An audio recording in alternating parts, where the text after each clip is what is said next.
Assalamualaikum warahmatullahi wabarakatuh. Nama saya Andrian Kaswari dari Universitas Negeri Gorontalo, Fakultas Ilmu Sosial, jurusan Pendidikan Sejarah. Pada kesempatan kali ini saya akan memaparkan materi tentang sejarah Afrika, yakni tepatnya negara Zimbabwe. Baiklah, langsung saja ke poin yang pertama, yakni sejarah negara Zimbabwe. Leluhur Sona diyakini telah membantu menemukan Zimbabwe, kota seluas 800 hektar yang berkembang antara abad ke-11 hingga abad ke-15, diakui sebagai situs warisan dunia UNESCO. Zimbabwe adalah pusat untuk perdagangan dan arkeolog telah menemukan artefak dari jauh seperti Cina di kota. Penjelajah dari Portugal muncul di pantai Afrika Timur pada abad ke-15 dan selama beberapa abad berikutnya bercampur dengan pedagang Eropa. Misionaris dan kolonis semua bersaing untuk berpengaruh di daerah tersebut. Zimbabwe kemudian disebut Rhodesia, berada di bawah kendali Inggris pada masa setelah Perang Dunia Kedua, dan di tahun 1960-an dan 1970-an serangkaian perang itu diperangi antara para koloni Eropa dan penduduk asli daerah pengendalian Zimbabwe.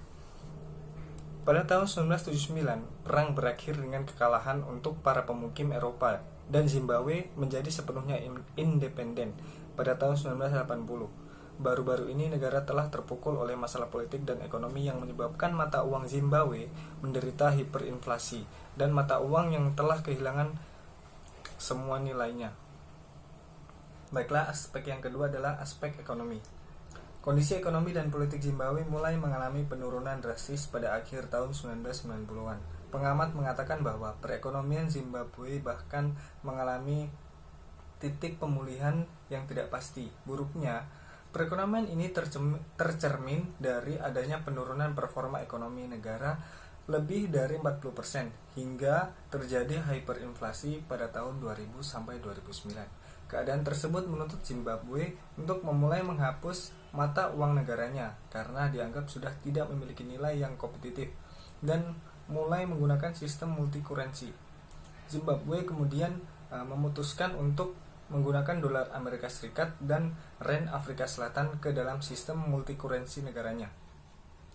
Selain perihal ekonomi, kondisi Zimbabwe juga diperburuk dengan pemerintah yang korup dan melekatnya budaya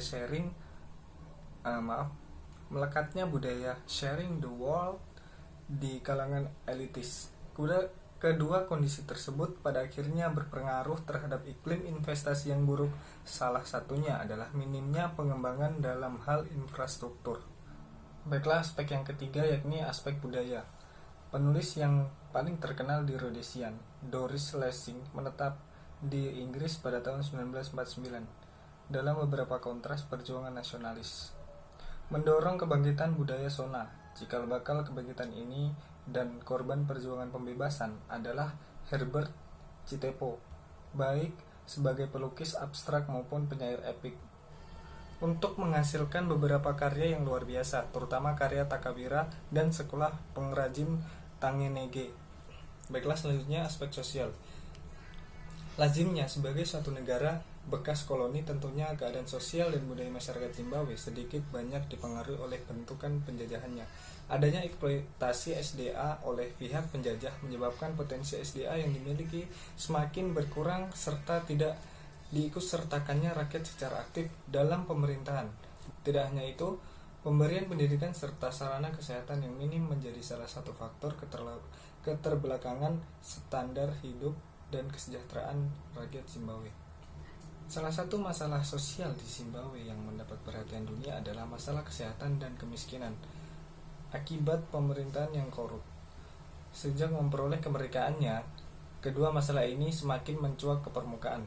Dimulai dari tingkat mengidap penyakit AIDS yang mencapai angka 1,8 juta orang pada tahun 2001 hingga pada perkiraan paling menyedihkan bahwa kasus kolera akan mencapai 60.000. Sekarang tampaknya sudah tidak berlebihan. Di awal tahun 2009, Organisasi Kesehatan Dunia (WHO) sudah melaporkan jumlah orang yang terinfeksi kolera sudah mencapai 31.000 orang. Walaupun ada bantuan internasional yang jumlahnya jutaan, lebih dari lebih dari 1.600 orang Zimbabwe meninggal karena kolera. Baiklah, itulah tadi pemaparan materi dari saya. Lebih dan kurangnya saya mohon maaf. Wabillahi taufik walhidayah. Wassalamualaikum warahmatullahi wabarakatuh.